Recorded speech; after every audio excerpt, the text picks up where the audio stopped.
کردار رہا ہے، ایک بڑا نمایاں رول رہا ہے۔ تو میں امید کرتا ہوں کہ مرکز النور للبحث والنشر ایک متحرک ادارہ بنے، ایک تحقیقی ادارہ بنے، ایک ریسرچ بیسڈ ادارہ بنے، اور وہ فیوچر میں جا کر کے ان کا اپنا انڈیپینڈنس ادارہ ہو، ایک بڑی سی ان کے پاس بلڈنگ ہو، اس میں طرح طرح کی جو ریسرچ کی جو چیزیں ہیں وہاں پہ موجود ہوں، ہمارے اسکالرس کے لیے وہاں پہ رہنے کا بھی انتظام ہو، ساری چیزیں ہوں، ایک ریسرچ بیسڈ ادارہ ہو، جو صرف ادارہ مسلم کمیونٹی کے لیے نہ ہو بلکہ دیگر جو کمیونٹی کے لوگ ہوں، جو دیگر تحقیقی ادارے ہیں، ان کے لیے بھی یہاں پہ ایسی چیزیں ہوں جو ان کو بھی اپنی ضرورت کی چیزیں مل جائے۔ جیسے مولانا اصلاحی صاحب دامت برکاتہ نے اشارہ کیا کہ مرکز النور للبحث والنشر کو جو نیپال کے جو دیگر تحقیقاتی ادارے ہیں ان سے الائنس کر کے ان کے ساتھ بیٹھ کر کے کچھ ایسا کام کرے، ان کے ساتھ الائنس بنا کر کے ان سے ہی سمت کی طرف مولانا نے اشارہ کیا ہے۔ یہ بہت اہم بات ہے۔ مجھے امید ہے اگر مرکز النور للبحث والنشر اگر ارادہ کر لے تو انشاءاللہ ان کے پاس خود کا بڑا کیمپس ہو سکتا ہے، ان کا بڑا اپنا ایک بلڈنگ ہو سکتا ہے، ان کے پاس ساری چیزیں فیسلٹی خود کی ہو سکتی ہے۔ انہوں نے ایک اہم بات کی، خاص طور سے دارالعلوم نور الاسلام جلپا پور ملکی ادارہ ہے۔ دارالعلوم نور الاسلام جلپا پور کی ایک تاریخ ہے جس نے جہالت کو ختم کرنے میں، علم کا شمع جلانے میں،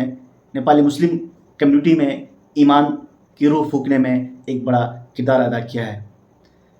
نور الاسلام جلپا پور ایک قدیم ادارہ ہے، خاص طور سے مشرقی نیپال میں جو بھی آپ کو دینداری نظر آ رہی، جو بھی علماء نظر آ رہے ہیں، جو بھی بڑے بڑے اسکالرس نظر آ رہے ہیں، وہ نور الاسلام جلپا پور کا دین ہے۔ نور الاسلام جلپا پور کا ایک بڑا نام ہے، ایک بڑا برانڈ ہے نیپال کا، جہاں سے سینکڑوں نہیں بلکہ لاکھوں دلوں میں حکمرانی کر رہا ہے ادارہ۔ یہ کہیے کہ پورے نیپال بھر میں دارالعلوم نور الاسلام جلپا پور کے فیض یافتہ موجود ہیں۔ وہ ڈفرینٹ میدان میں، ڈفرینٹ سیکٹر میں علم کا دیا روشن کر رہے ہیں، نور ایمانی کو پھیلا رہے ہیں، اسلام اور دین حنیف کی تبلیغ کر رہے ہیں۔ تو اللہ تعالیٰ اس ادارے کو مزید ترقی دے اور مزید آگے بڑھے اور مزید پھلے اور پھولیں۔ اور کبھی کبھی ہم لوگ اس ادارے پر تنقید کرتے ہیں، اس ادارے کے تعلق سے کچھ باتیں کہتے ہیں، اس کا یہ مطلب نہیں کہ ہم اس کے اگینسٹ میں ہیں یا اس کے ہم مخالفت کر رہے ہیں، بلکہ ہم لوگ کا جو منشا یہ ہوتا ہے کہ نور الاسلام جلپا پور ایک بڑا ادارہ ہے، ان کا ایک بڑا نام ہے، اس کا فیض ہر گھروں میں ہے، اور ایک بڑا ادارہ ہے، اس سے ہزاروں چھوٹے چھوٹے ادارے، چھوٹے چھوٹے مدرسے، مکاتب، مسجدیں وابستہ ہیں۔ اگر نور الاسلام جلپا پور ایجوکیشن سیکٹر میں کچھ انیشیٹو لیتا ہے تو اس کا فیض ہر گھر تک پہنچے گا، اور کوئی ایک بڑا انیشیٹو لیتا ہے تو یہ پورے اداروں کے لیے وہ انیشیٹو ہوگا۔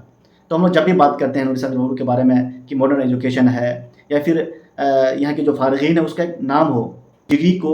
حکومت ریکگنائز کرے، حکومت مانے۔ پھر مولانا نے مزید یہ بات کہی کہ حضرت مولانا ایوب صاحب دامت برکاتہم کا جو ایک کردار ہے، جو مولانا نے جو ایک خدمت انجام دی ہے، جو قربانیاں پیش کی ہے نئی نسل کو سنوارنے میں، ایک را میٹیریل کو ایک ہیرا بنانے میں، اور مولانا تصنیف الکتب کے ساتھ ساتھ تصنیف الرجال بھی ہیں۔ 50 سالوں سے مولانا کی قربانی کسی سے مخفی اور پوشیدہ نہیں ہے۔ یہ ہم سب کے مربی مشفق ہے، ہم سب کے اکابرین میں سے ہیں۔ اللہ تعالیٰ مولانا کی زندگی میں برکت دے، ان کی عمر دراز کرے۔ مولانا نے ایک اور اہم بات کی طرف اشارہ کیا کہ فرسٹ ہینڈ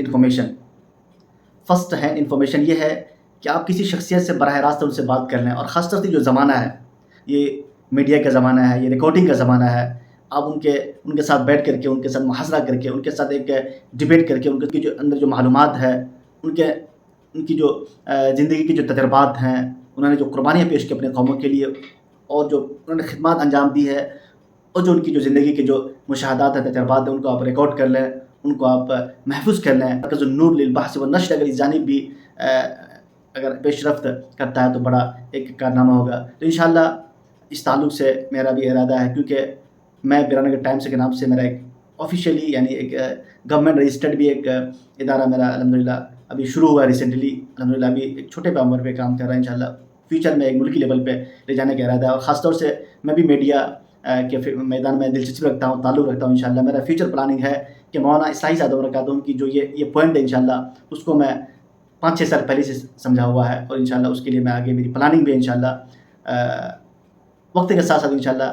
اس تعلق سے کیا میں کر سکتا ہوں انشاءاللہ وہ آپ کے سامنے آتی رہیں گے۔ اور مولانا نے ایک اور اہم بات کہی تھی، یہ اہم بات یہ تھی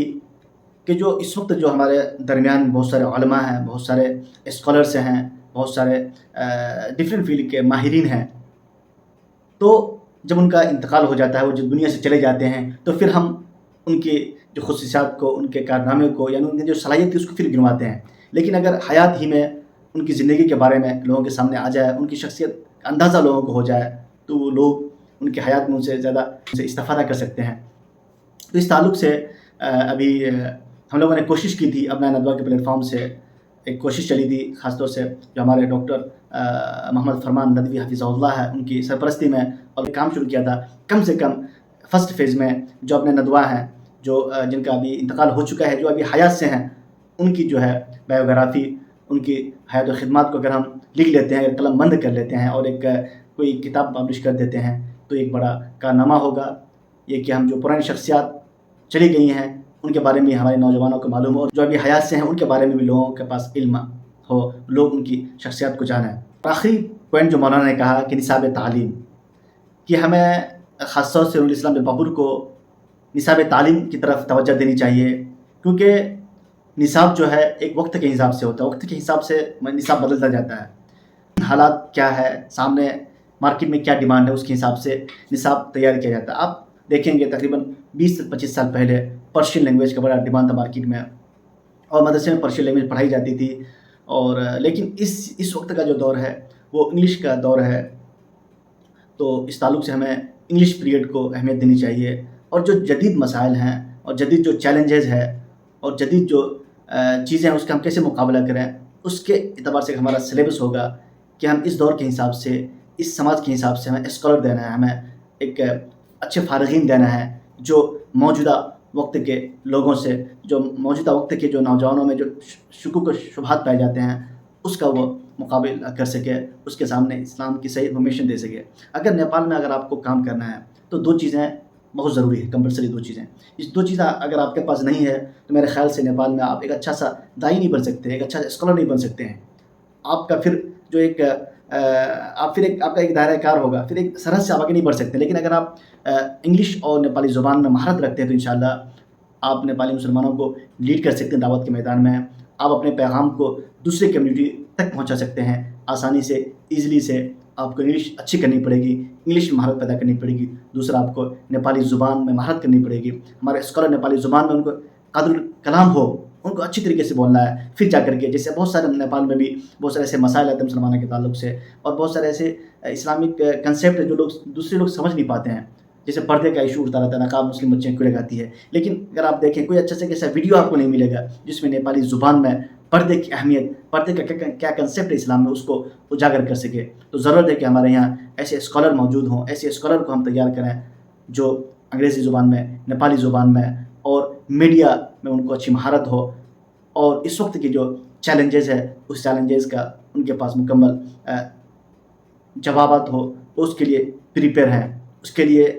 آپ کو اپنے نصاب تعلیم میں کچھ چینجنگ کرنی پڑے گی، کچھ تبدیلی کرنی پڑے گی، تب جا کر کے آپ ایسے اسکالر دے سکتے ہیں دنیا کو جو نئے جدید جو چیلنجز ہے اس کا صحیح طور پہ وہ مقابلہ کر سکتا ہے. مولانا کی جو اہم بات تھی، سب سے اہم بات یہ ہے نصاب تعلیم کے تعلق سے. اور مولانا نے اس میں یہ بھی کہا کہ جستجو میری میں حضرت ناظم صاحب اور خاتم نے نصاب تعلیم کی تذکرہ بھی کیا ہے. تو مولانا اصلاحی صاحب نے جو اہم پوائنٹ اٹھایا ہے وہ ضرورت ہے کہ اس پوائنٹ کو ہائی لائٹ کیا جائے، اس پوائنٹ کو تمام لوگوں کے سامنے لایا جائے، کیونکہ اس وقت نیپالی مسلمان جو ہے نصاب کو لے کر کے چیلنجز کا سامنا کر رہے ہیں. نیپال میں مدرسہ بورڈ گٹھن ہوا، مدرسہ بورڈ بہت سارے جو اضلاع میں، بہت سارے صوبے میں مدرسہ بورڈ کا سسٹم نظام ہے، لیکن پورے نیپال بھر میں کوئی ایسا سلیبس نہیں ہے کہ اس سلیبس کو کہ مدرسہ بورڈ سے ریلیٹڈ جتنی مدرسے ہیں اس مدرسے میں اس نصاب تعلیم کو چلایا جائے. وہ شکوہ رہتا ہے. اس جانب بہت سارے لوگ پیش رفت کر رہے ہیں، لیکن اگر نور الاسلام جلپاپور جو نیپال کا ایک لیڈنگ ادارہ ہے، نیپال کے پورے خطے میں اس کا ایک نمایاں کردار رہا ہے، نمایاں رول رہا ہے. اگر نور الاسلام جلپاپور نصاب تعلیم کے تعلق سے کوئی انیشیٹو لیتی ہے، اگر وہ آگے بڑھتا ہے یہ ادارہ، اور جو دوسرے مکتبہ فکر کے ساتھ بیٹھ کر کے ایک ایسا نصاب تعلیم تیار کیا جائے جو تمام مدارس کے لیے، تمام مکتبہ فکر والوں کے لیے اور تمام خطے والوں کے لیے وہ نصاب قابل قبول ہو اور وہ سلیبس کا حصہ بنے. اب یعنی ایک ایسا نصاب تعلیم تیار کیا جائے جو نصاب تعلیم موجودہ چیلنجز کا جو بالکل اس میں جوابات ہوں اور موجودہ دور کو نصاب تعلیم ایڈریس کرتا ہو، یہ بڑی اہم بات ہے، یہ بڑی اہم پوائنٹ کی طرف مولانا نے اشارہ کیا ہے۔ کہا جائے تو مولانا کی جو پورے بیان کا لب لباب یہی ہے، نصاب تعلیم کو میں کام کیا جائے، نصاب تعلیم کے تعلق سے علماء بیٹھیں، اور خاص طور سے نور الاسلام جلوہ پور اگر اس تعلق سے انیشیٹو لیتا ہے تو میرے خیال سے ایک بڑا اہم کام ہوگا۔ اور اس وقت کا جو سب سے بڑا چیلنجز ہے کہ نصاب تعلیم ایسا ہو جس سے ایسے علماء پیدا ہوں، ایسے صلحاء پیدا ہوں، ایسے اسکالر پیدا ہوں جو نئے طرز کے حساب سے، جدید دور کے حساب سے لوگوں سے بات کر سکے، ان کو کہ دلوں میں جو اسلام کے تعلق سے شبہات ہیں، جو بھی ان کو اسلام کے تعلق سے جو بھی ان کے دلوں میں جو ایک کشمکش ہے، اس کو صحیح طور پہ ایڈریس کر سکے، اور اس کو جدید دور کے حساب سے، جدید تعلیم کے حساب سے ریلیٹ کر کے ان کو ہم سمجھا سکیں۔